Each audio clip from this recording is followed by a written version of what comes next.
Tanzania aims to position itself as Africa's regional food basket, offering immense opportunities for trade. Tanzania's agriculture sector is vital to the economy, employing 66% of the labor force and contributing 26% to the GDP. The nation's leadership has evolved, with each president contributing to transformation and growth. Founding President Mwalimu Julius Nyerere centered agriculture as the backbone of the economy. President Alhaji Ali Hassan Mwinyi guided Tanzania from a centrally planned economy to a dynamic, market-based system. Late President Benjamin Mkapa was a renowned reformist. He spearheaded privatization and good governance. President Jakaya Mrisho Kikwete championed Kilimo Kwanza, promoting public-private partnerships in agriculture, prioritizing R&D and mechanization. Late President Dr. John Pombe Magufuli had a firm focus on industrialization and infrastructure, fostering connectivity and economic growth. Today, President Hussein Ali Mwinyi of Zanzibar is championing the blue economy, driving growth in fisheries, aquaculture, and agricultural tourism. He has masterminded the transformation of the cloves and spices sector by increasing investments in production, processing, and marketing, ensuring sustainable growth and diversification in Zanzibar's agricultural landscape. With his efforts, Zanzibar's agriculture is being transformed, solidifying its position as the Spice Isles and contributing significantly to Tanzania's development. Under the visionary leadership of President Dr. Samia Suluhu Hassan, Tanzania's agriculture sector has seen a remarkable transformation. Her administration has heavily increased investment of public funds into the sector by over 200%, from a base of 300 billion shillings to 951 billion shillings in the 2022-23 budget. Her investment has gone directly to the sector's priorities: research and development, irrigation, seed multiplication, extension services, and innovative public-private partnerships. Additionally, the president has played a crucial role in expanding trade, championing and centering youth and women in agriculture, providing them with training, block farms, and access to credit and support services.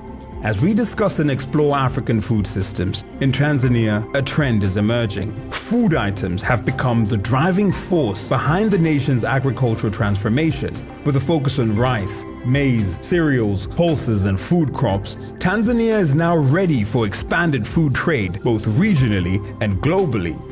Over the past 2 decades, Tanzania achieved food security, reduced poverty, and improved nutrition. Tanzania has achieved self-sufficiency in staple food production with a 15 to 20% surplus and has only received emergency food aid for refugees. The percentage of households below the food poverty line has significantly decreased from 21% in 1992 down to a single digit. Stunting malnutrition among children under 5 years old has dropped from 50% in 1992 to 30%.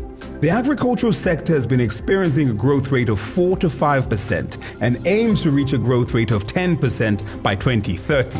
Since 1992, the total export value has increased from $375 million to $1.2 billion in 2021, and the sector aims to achieve an export value of $5 billion by 2030. Tanzania's agricultural sector offers diverse opportunities across 7 commodity groups. This includes staples, traditional and non-traditional exports, import substitution commodities, farm input services, livestock, and fisheries. Investment opportunities exist in the processing of traditional export crops such as cashew nuts and horticulture, a fast-growing sector that provides employment to 6.5 million people and is attractive to women and youth. Opportunities for investment also abound in the production and processing of import substitution commodities such as wheat, sugar, and edible oils.